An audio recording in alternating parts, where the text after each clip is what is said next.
Planet Vero Studios, brought to you by Evergreen Media, creating cohesive marketing campaigns.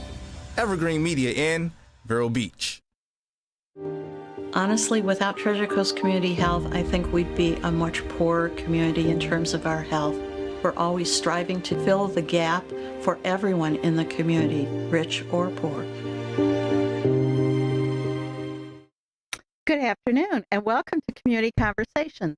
My name is Vicki Soule, and as the CEO of Treasure Coast Community Health, I am privileged to be able to collaborate with a wonderful group of colleagues across the entire Indian River community that provide a lot of different services. We, of course, at Treasure Coast Community Health specialize in primary care services, whether it's medical, pediatrics, dental, behavioral health, optometry, and of course, we have the supportive services that go with that. Pharmacy, x-ray, lab services. The whole idea being that we want to make it convenient for you to keep up with your health care. But we recognize, too, that good health is more than just visits to the doctor or the dentist. It's about your natural environment. It's about your upbringing and things that your children or your grandchildren or you yourself and spouse are involved in. And so that's where we come back into that collaboration step and why we have great community conversations going on weekly with those collaborators to talk about the things that they do and the overlaps that we might have to keep you informed. And so I hope that you will find this as interesting as always and share this information with others that are in your circle of friends and colleagues. So today I'm privileged to have Jay Lundy, who is a member of the GYAC, the Gifford Youth Achievement Center, and he works with a number of our young people. So welcome, Jay. Thank you, Vicki. Thank you for We were talking before the show started that you've been with GYAC for just a couple of years, but the organization itself is celebrating 25 years in Indian River County. That's amazing.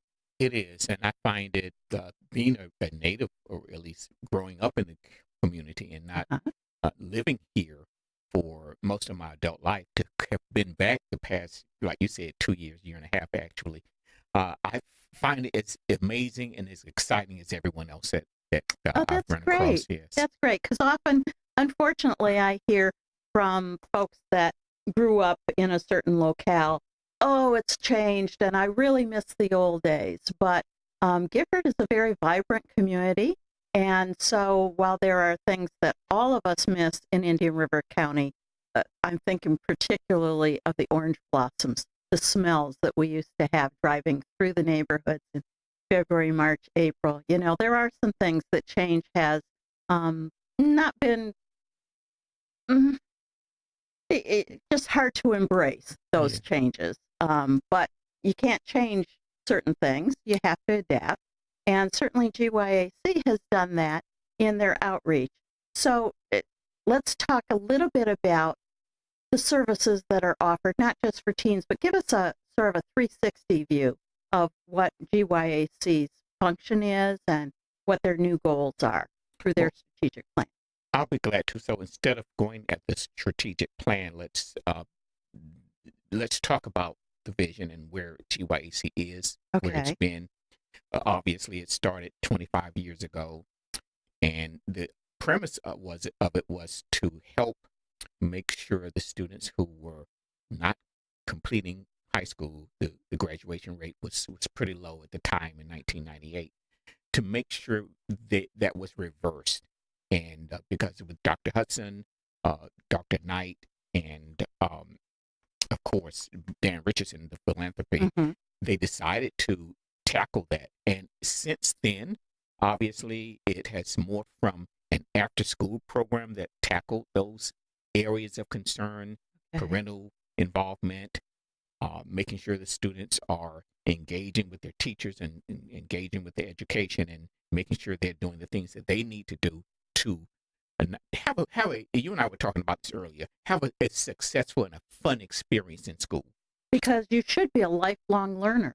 Absolutely. But if you get kind of squashed down, my husband has a beautiful voice, but he tells a story when people ask why isn't he a cantor at church or doing different things. He says, because I was so ridiculed in third grade that I hate public performances. Well, and we don't want that to happen in education. Absolutely, and that's one of the things that the students get a chance to experience when they come to GYAC. So they come after school, and they do everything from getting the academic enrichment, making sure their grades are on point. Again, families involved, doing community activities, and because of the success, and because of, I guess, the holistic approach that the organization has taken on, we started slowly but surely started working with other entities, other outlets, working with the seniors. There's a wonderful seniors program where we work with those seniors doing exercising, health concerns, health monitoring, and screenings, things like that. That was my first exposure to GYAC when I came to town. And you talked about partnerships at the beginning. That's another phase that GYAC has embraced, and it's morphed into. It's a partner with many organizations now. There are a number of activities that GYAC will host or allow to be used at the facility. There's a gymnasium, and obviously the classroom settings that are there, the equipment, and thanks to, again, the philanthropists that are in our area, and donors and partners. But it's, again, community services, senior services, and right now we're in the process of continuing and expanding the food bank. There's a food bank that goes on. There's every 2 weeks. Every 2 weeks, Teresa Baxter handles that, and has been doing it for a number of years. That is awesome. I know it's amazing. I find it, and Freddie Woolfolk, the great leader, the great Freddie. yes. Angela Perry obviously is the executive director, but the face is Freddie Woolfolk, and he talks about it being a miracle on 45th Street, and it is. It's amazing what has 43rd Street, what has happened to the organization through the years. Again, the food bank, we do clothes for individuals who may need it. One thing that really amazes me, and you are probably aware of this, Vicki, Miss Baxter provides medical equipment to individuals who have those needs. And so we've seen her provide wheelchairs and adult diapers and things like that the seniors may need. Well, she actually was the one that started the Special K, the seniors program, was she not? That's my understanding. She was. And so she knows their needs intimately, and there is nothing that she wouldn't do to make something better for someone else. You said it better than I can, and that epitomizes who she is. If you get to know her, she just pours out her heart. And the same thing with Freddie. Freddie, whatever, he has a number of initiatives. The back to school initiative is the one thing that he has, where they have the backpacks, the turkey drive that he does annually, and he has the passion to do this. Absolutely. And it's amazing to see the staff doing what they do. And he's modeling it for all the staff and children that are there. Yes, he is. So I think that, some of the lessons are very easy to point to. You have tutoring after school, you have a library, so they don't have any excuses for not being able to connect with the research or whatever that they need to do with school children or high school students. But it's really the modeling of that community involvement, of taking care of each other, that I think has always been there in Gifford. Right. But as you say, when the academic achievements fell down a little bit in the late 90s, so too did that community passion and pride a little bit, and that has all certainly come to huge fruition back in the community. The graduation rate is just stellar these days. Right. And while the community still has miles to go to get where it wants, and don't we all? Yes. You're absolutely right. There've been great achievements, and it's really the parents. And we'll talk about. I know you want to talk about the program that I'm doing, but the parents, and not just in the program that I'm directing, but throughout GYAC, their involvement. A lot of people will think that because there is a very small nominal fee, that everything should be free. And that's one way to look at it. But another way is, why can't I invest in myself? And that's what we see with the parents that have their students coming to GYEC. They're investing in the lives of their children because they know the return on their investment. Little skin in the game. And, absolutely. We get the same questions at Treasure Coast Community Health. Shouldn't all of this be free? The Hands Clinic is free. There are a number of other free and charitable organizations. But the reality is, having a little skin in the game, we don't, for example, charge people when they don't show up. Many private practices do. Mm-hmm. We don't. But by the same token, if you put $5 towards it and it's a hard $5 for you to do, you're more likely to make that appointment. That's okay? Right. That's right. Because if you don't, then you're taking time away from someone else that could have used that healthcare moment. And there's space to provide. So we have scholarships for those parents that cannot afford it. We're not going to turn just like we have a sliding fee scale. Right. Exactly. You won't turn anyone away. No, we won't turn we don't. anyone away. Right. Absolutely. And again, I say but. The reality is that that's what makes us a more collaborative neighborhood. Yes. Okay. Recognizing that we're not all the same, and some of us have a greater need at some times than others, and we offer that hand of helping, not charitable, so much as being a good neighbor and supportive. Yes. Mm-hmm. Yes. So we're going to take a short break, and then we're going to come back and we're going to talk about the program that you are involved in that I'm so proud of. Thank you, and I'm excited to share. Okay, we'll be back in just a moment after a word from our sponsors. Don't go away.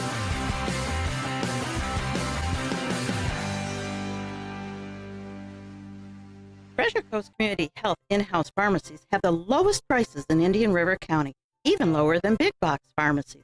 Taking your medication as prescribed leads to better health. Affordable medicine makes it easier. Treasure Coast Community Health patients can pick up medicine as they leave the office or use free delivery and mail order services. Pharmacists are always available to answer questions.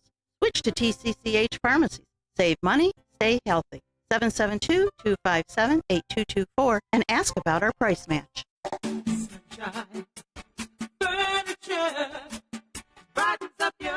Summer is here, and it's a great time to create your outdoor room at Sunshine Furniture.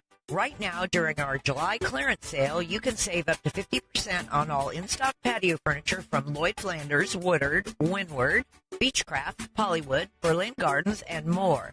At Sunshine Furniture, we're the outdoor furniture experts and have any style that you need, all built to withstand the Florida elements, and we specialize in replacement cushions, umbrellas, outdoor rugs, and fire pits. Come in now for our July sale, including 50% off all pictures, lamps, and accessories.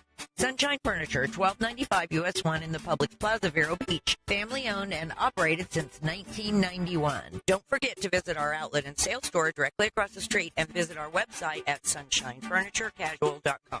Sunshine Furniture, the best in every way. Have a sunshine day. Start your day with fuel in your tank with breakfast at Marsh Landing. You'll love our biscuits and gravy, sweet potato pancakes, or eggs Benedict with a fried green tomato. And how about a mimosa or a monster Bloody Mary? It's breakfast, old Florida style, at Marsh Landing in Fellsmere. Your grandkids struggle. You've helped your kids through their struggles. What about yours? Back in your day, nobody talked about feelings, emotions, or mental health. Times have changed. It's your time to unstruggle. When life is a struggle, getting help shouldn't be. Unstruggle.org.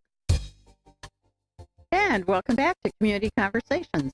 If you're just joining us, my name is Vicki Soule. I'm the CEO of Treasure Coast Community Health, where we provide primary medical, dental, behavioral health, and lots of other primary care services.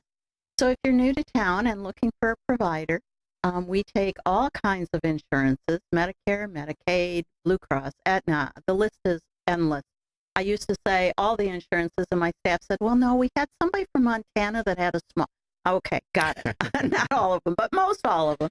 And we also have a sliding fee scale for those that do not have insurances, or you may have insurance but a very large copay. And so we have you pay whichever is the lesser of your sliding fee scale or your copay, and try to make it easier for you by removing barriers, including transportation and translation and all the other things that act as a reluctance factor in terms of making the call. But today we have with us, if you're just joining us, Jay Lundy from GYAC, the Gifford Youth Achievement Center. And Jay is very involved with our older kids. How's that? Yeah, that's a good way to frame Okay. it. Yeah. So tell us about your program, Jay, because you've done wonderful things in the last couple of years with them. Well, thank you. So the board of directors of GYC decided to do a strategic plan. They did a strategic plan. The outcome of that was to do a youth employment program to help give the students a different outlook as they got older. If you think of the students that start at the kindergarten at GYC, by the time they're in the 8th grade, they have all the lessons and the tools that things that we're teaching the students. By the time they're in the 12th grade, definitely the 12th grade, but the 8th grade, 9th grade, they kind of have it. They understand. They know how to study. So the youth employment program is an outlet for them to not only take the services, GYC services, to a different level, but also to help impact the students' careers and perhaps the community, the business community as well. And I can tell you, Absolutely. so we have a partnership with the business community to help students work in capacities that mirror their career aspirations. We have also during the school year, we provide employability skills training and life skills training. We give them a robust career exploration activity throughout the school year so that they can hone in on everything that's required in those careers. So we often hear about how things have changed from the 60s and 70s until now, where we used to have home ec and shop classes, and there's a lot of dismay about those types of changes. But what I hear you saying is that you are taking some of those elements. Maybe you don't teach them to balance a checkbook. Maybe you do. I don't know. Yes. You do. Yes. So some of those life skills that, again, because, again, in the 50s, 60s, 70s, we had fewer women employed outside of the home. And so moms and grandmas and aunties would be able to work with their children in terms of that life skill stuff. Dad would talk about how to change a tire. Mom might be doing something that's an extension of school, how to be a teacher, how to be a nurse. But it wasn't as comprehensive as what I hear you're doing now. Well, we look at it this way, and I've been in workforce development for a few decades, 3 decades actually. Oh my! And the employability skills can be picked up online. They're taught in schools, different levels, different programs. The key that we focus on is introducing them to the world of work, or giving them a dose of reality that, and I talked about investments earlier in the segment, that they are not working because they're in a program or because the employer or work site may feel kind of sad for them, but because they are expected to help that employer or that work site grow, either with their services or their products. So we teach them a lot about the world of work and mirror that during our working with them during the summer, so that they can understand the ROI, that return on investment, that they're hired so that they can produce and provide. And part of that is all those employability skills. Being to work on time, dressing appropriately, getting along with coworkers. Correct. And not doing that because Mr. Lundy said it or mom said it, but because from a business perspective, that leads to That's the productivity. expectation. Yes, absolutely. So that's the base of what we are attempting to do. And when you start at an earlier age, then most kids can do it on their own. I've raised 8th, 9th, 10th graders, and the thing is, nobody will hire me. I'm not 16. Well, you can get working papers at 14. Right. Okay. But for a lot of kids, families, and even employers, that like, oh, that's too young. So how do you deal with that? Well, it really isn't. It's not. And Florida labor law allows you to work at age 14. So, But what we've done is we have a employability program, starting with students who are in the fifth grade, sixth, and seventh graders. We simply introduce them to the youth employability program. They're still searching and figuring things out, and they really don't have an understanding. They're still dreaming. So we at least take some of the leaders, some of the higher performing students from the youth employment program, and have them as mentors to some of the younger students. Nice. So just to give them, we may have them come to one of the meetings, or we may have them come. We may do an activity with them that will involve those younger students, so that they can see the joy and the pleasure that the older students, those 9th, 10th graders, are getting. And so by the time they get in the 8th grade, they're ready to move on. So and you mentioned that you also collaborate with places like Youth Guidance, where they have more hands-on than professional training. Yeah, so we don't.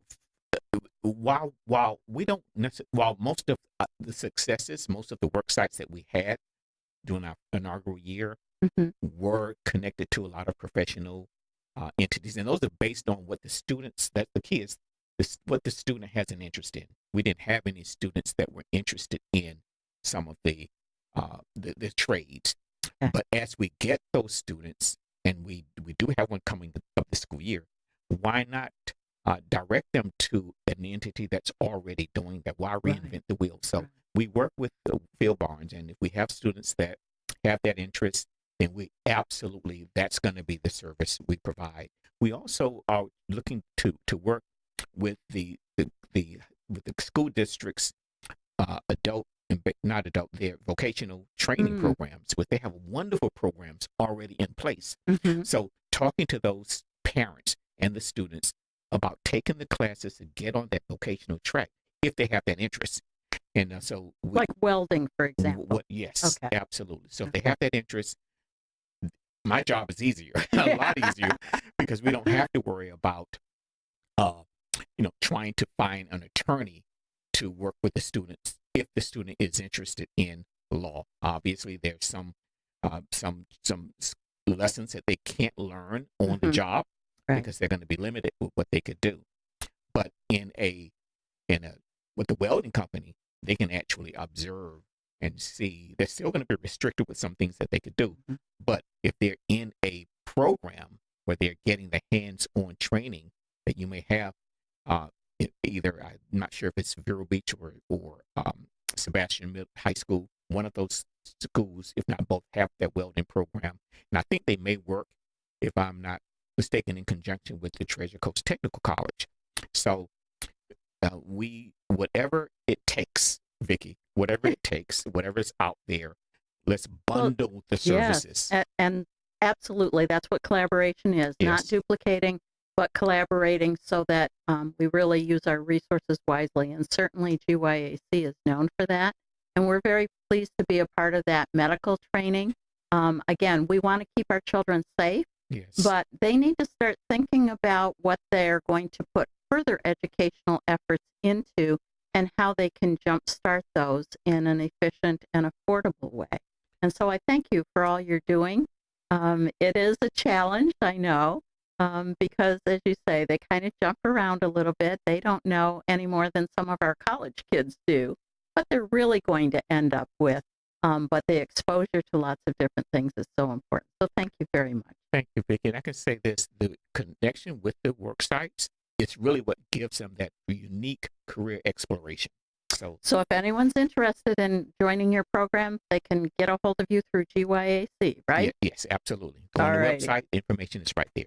Wonderful. Thank you so much for being with us, and thank you all that are in our listening audience for dialing in again this week, and we will be back next week with another interesting guest. Thank you, Jay. Have a great day, all.